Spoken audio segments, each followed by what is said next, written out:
Hello, I'm Dr. Phil Helbig, and I am a professor at Curry College's Program for the Advancement of Learning. Today I'm going to be talking to you a little bit about the potential of unifying education as problem solving. Education systems have been breaking down in two dimensions. First, schools have been breaking down bureaucratically and failing to address the complex work that needs to be done to support student learning. The second problem is that our institutional conceptualization of intelligence and learning has failed to keep up with the science, primarily because that would mean changing the failed bureaucratic structures that we've gotten used to.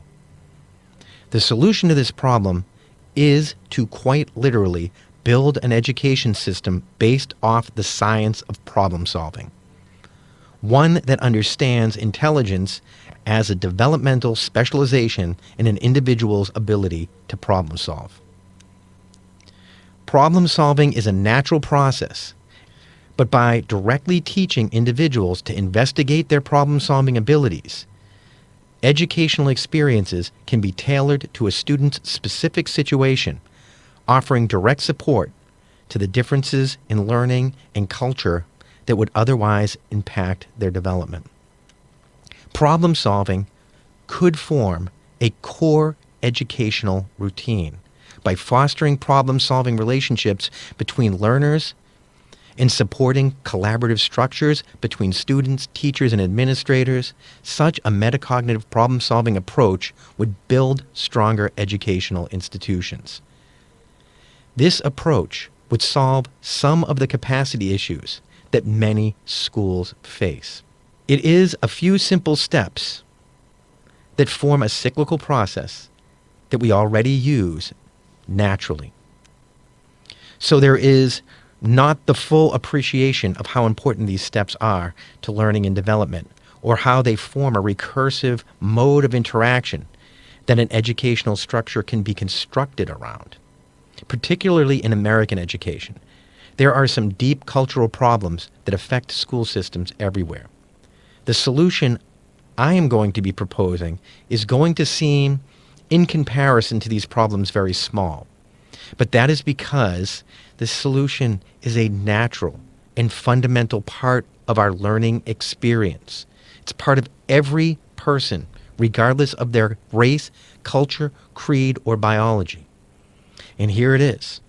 It's the ability to identify things through observation, make predictions and hypotheses about what you think is going on, interacting and experimenting based on your hypothesis, and then reflecting and trying to make sense of what happened during that experimentation process, and where did your predictions and hypotheses come short, and where did they really define what was going on.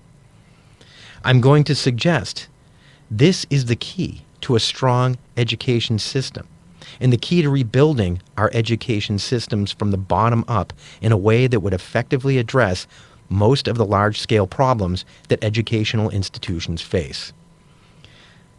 The first problem has to do with our two favorite solutions to problems in education, especially here in the United States, and that is using a business model and throwing money at the problem. But they are really just part and parcel of the same problem. Because when you start to run anything as a business, well, when that business starts to run into trouble, people have a tendency to just frantically throw money at short-sighted, quick-fix solutions.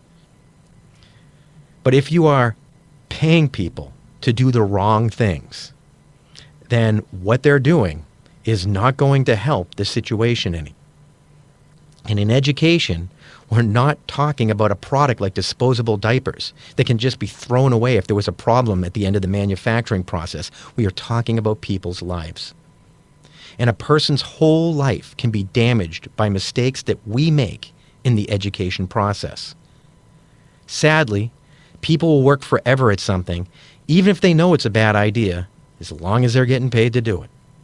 Money can incentivize people against doing the right things, which is what is happening right now in education.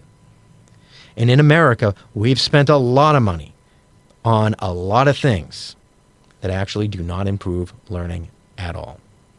And one of them is the very expensive institution of various business practices. I'm just going to review one here, but there are a lot of failed business practices that have been given a home in the field of education. The one I'm going to focus on here is one that virtually everyone in the field agrees without question is one of the good ones, a good business practice. And I would include myself in this group also, which is why I've chosen to highlight it here. And that has been the push to turn education into a profession. In 1983, Ronald Reagan's Secretary of Education, Terrell Bell, appointed a commission that produced A Nation at Risk. This report concluded that American teachers were underqualified and underpaid, and that most schools provided poor working conditions for both students and teachers. This report was followed by the publication of A Nation Prepared, which proposed a plan to bring increased professionalism and standards to address these problems. The commission proposed standards for teaching education, which led to the formation of the National Board of Professional Teaching Standards, creating a path to achieving professional teaching status in public education through national recognition and certification. The idea was a noble one, because as a teacher, you're looking at how hard and complex your job is, and it just seems insulting that you would make such little money when compared to professionals doing work of similar complexity and importance. So the idea was to turn education into a profession, like a doctor or a businessman. Because the thought was, as professionals, teachers would get paid more money and provide a better education to students if they were considered professionals. Unfortunately, if we look at student performance, the big move to make teaching a profession came at the end of the 80s and the 1990s, and you can see it had virtually no impact on student test scores at all. Then, in the early 2000s, we went even further, and we declared that we weren't going to leave any child behind, and we were going to do that by injecting even more business-like practices into the education system. We would inject more competition and testing, and we would even punish and let schools fail so that better-run schools could come in and take their place, just like we see in industries like fast food and toothpaste. Unfortunately, this made a bad situation worse, and it was even further exacerbated by the pandemic that accelerated this deterioration, leading some that pushed this business model to flee when their profits never materialize, leaving even more school districts with divided and less viable public schools. So the push to professionalize America's teachers led to no academic gain. But you would think that making education a profession would have at least had a positive impact on the lives of teachers and educators who had their status elevated, right? But sadly, that didn't happen either.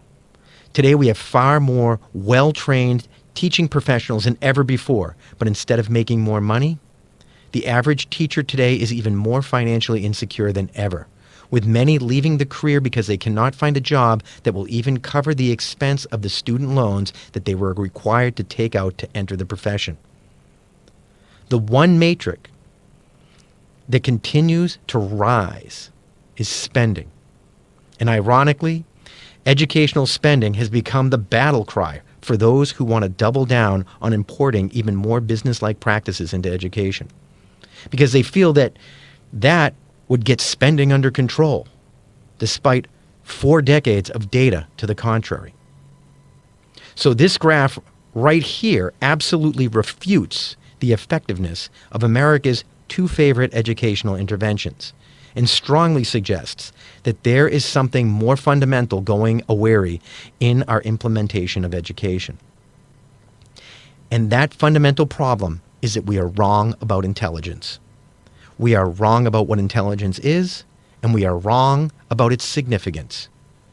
I put all these citations on this problem here because each connects to an article that I feel highlights aspects of deep problems with our education system that, when taken together, present a real challenge to providing the kind of universal education that was intended to be delivered by our public education system. Because it's not just any old school that is the problem, but specifically banking-modeled schools, as described by Paulo Freire.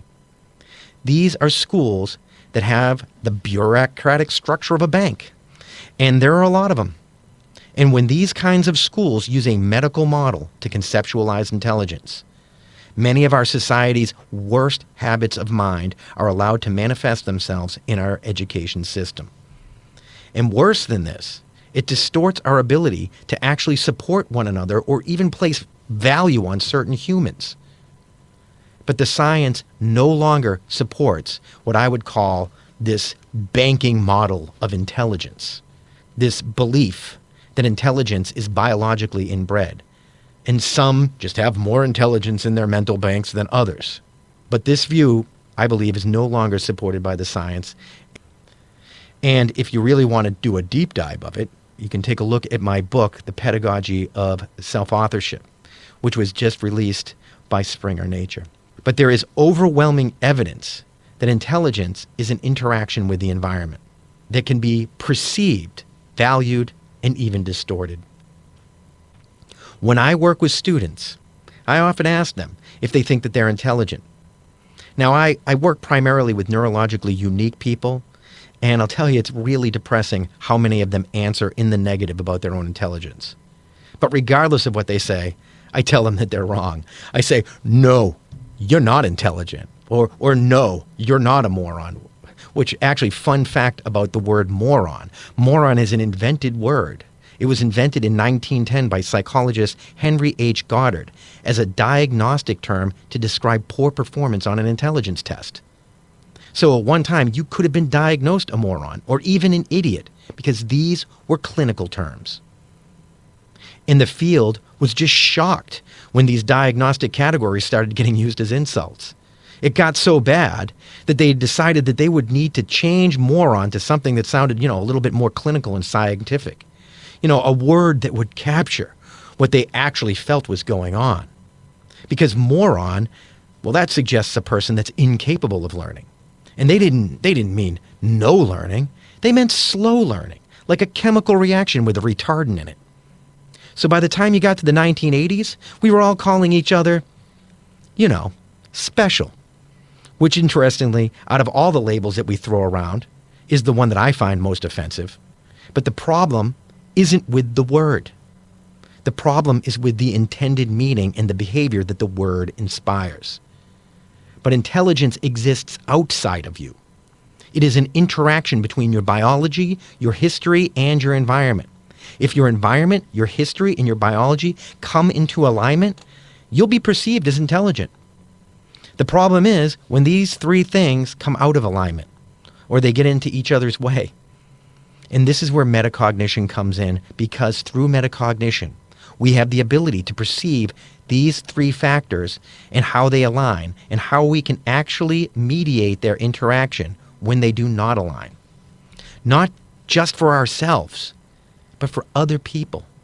We can learn to support our own intelligence and the intelligence of others. But only if we know what intelligence really is, and that it can be modified by addressing these dimensions.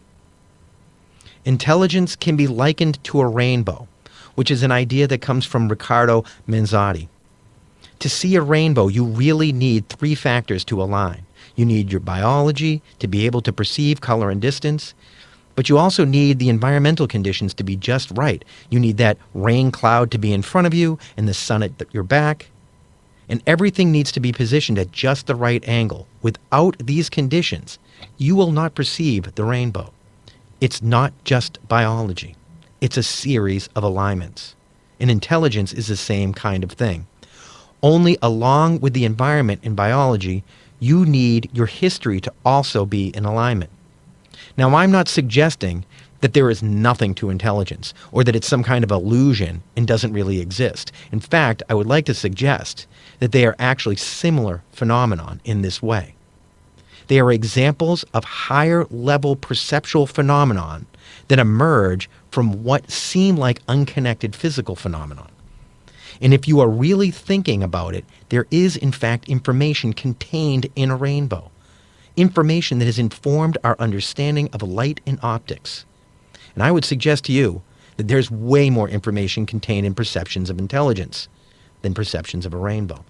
But right now, we generally use that information to categorize and segregate people. And that is the problem. There are lots of ways science is presently running counter to the banking model of intelligence. But some of the biggest fundamental problems can be demonstrated through research into relationship. And I believe it really goes to the heart of why metacognition and problem solving are so important. Because modern educational practices have worked to separate the profession of teaching from the formation of the relationships that underpin it. Unfortunately, the role of teaching in modern education has become something similar to an information vending machine, particularly at the college level, where people believe that they put their money in and receive all the information that they need to be considered a teacher or a businessman or a doctor. But learning doesn't work that way. The process of teaching and learning does not fit the business paradigm that we've been using. And this is why I believe education, and particularly American education, is in trouble these days. We simply no longer provide the level of mentorship into learning about learning that is needed for advanced academic development. I believe it was a broad and diverse mentorship and experiences of mentorship that at one time supported the broad success of students in American public education. Why would it be so important? Well, for thousands of years, tens of thousands of years, hundreds of thousands of years, with the exception of the last century, all learning done by humans or our hominid ancestors would have been coming from interactions with another person that you had some kind of direct physical relationship with. For hundreds of thousands of years, you learned from another human that was physically there. But then came the invention of books, and then radio, and then TV, and finally the internet, which have made learning from people that you have less and less of a physical relationship to more and more possible. However, science is finding that this phenomenon called the relationship continues to play a very fundamental role in learning. Even with all of this technology and new capacity to learn from others across the globe, it has been found that we still need to relate. If we don't relate to the information presented, or we can't see the relationships being made, then we don't understand it. We don't learn it. Even the fundamental logic of learning is relational.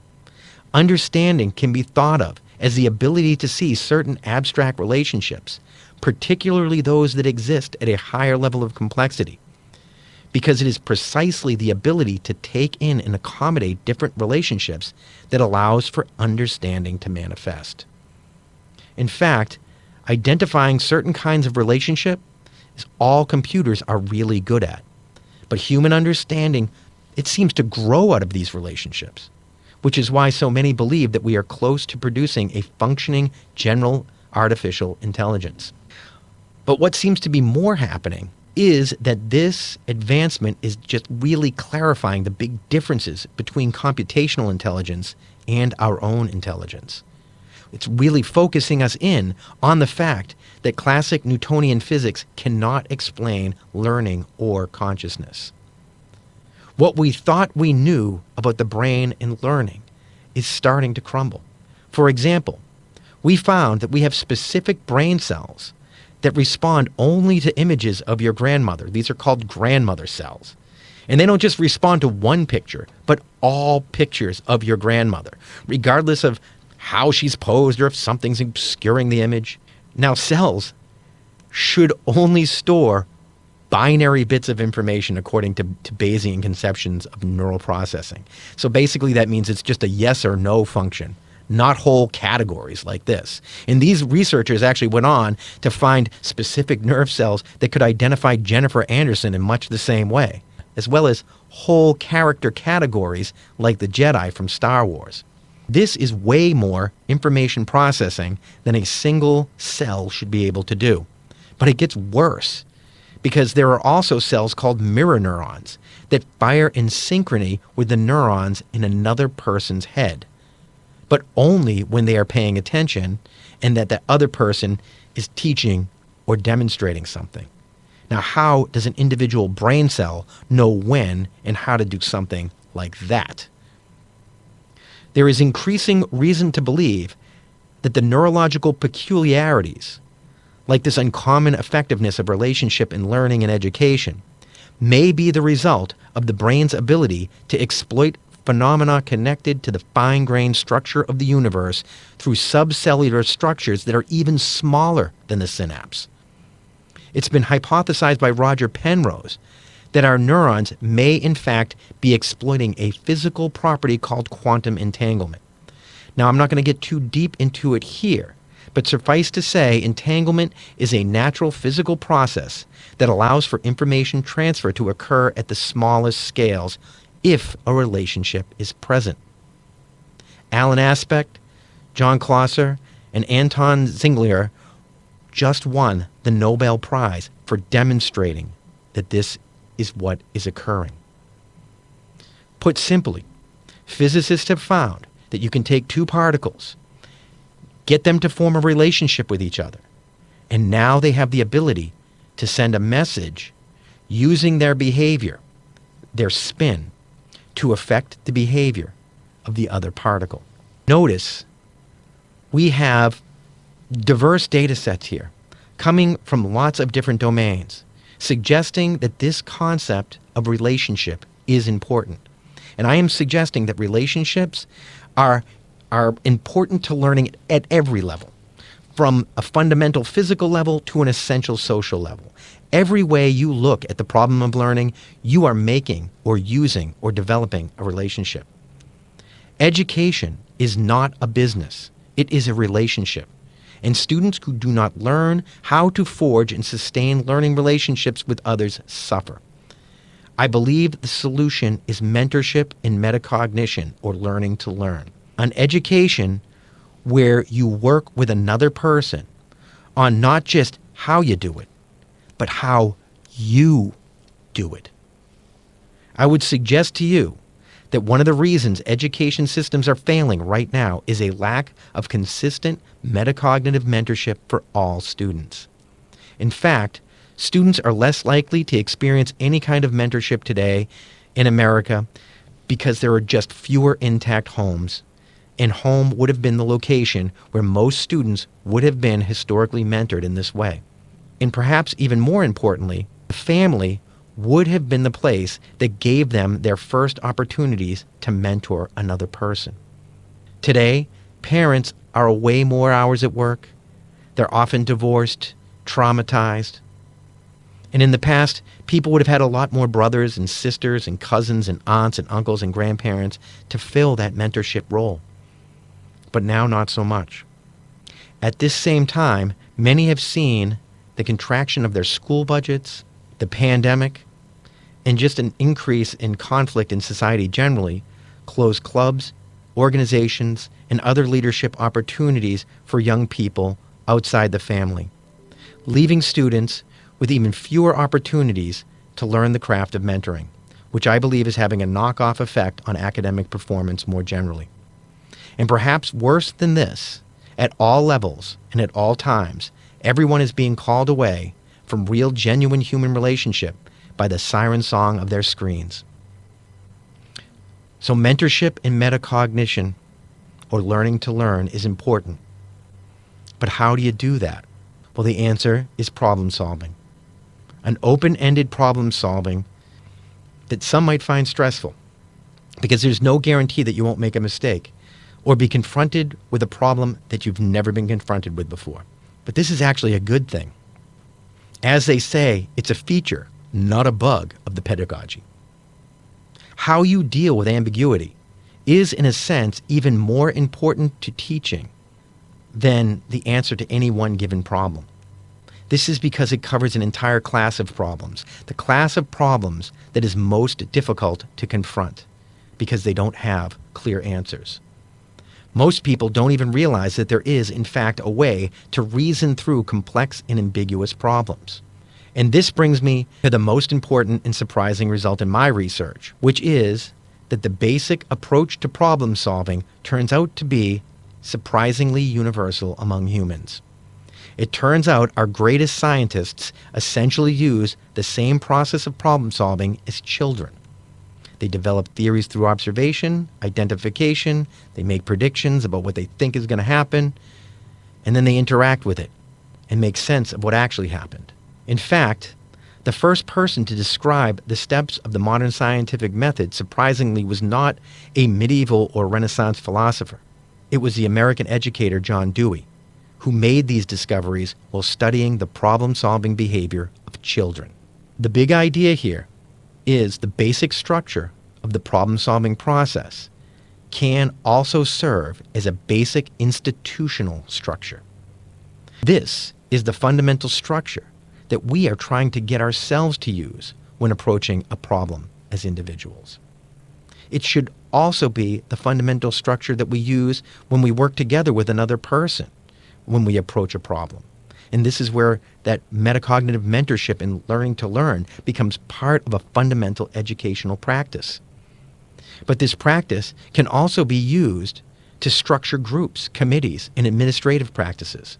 This really should be the universal approach to problem solving at every level of social complexity. It is, in a sense, an administrative scaling solution to problem solving.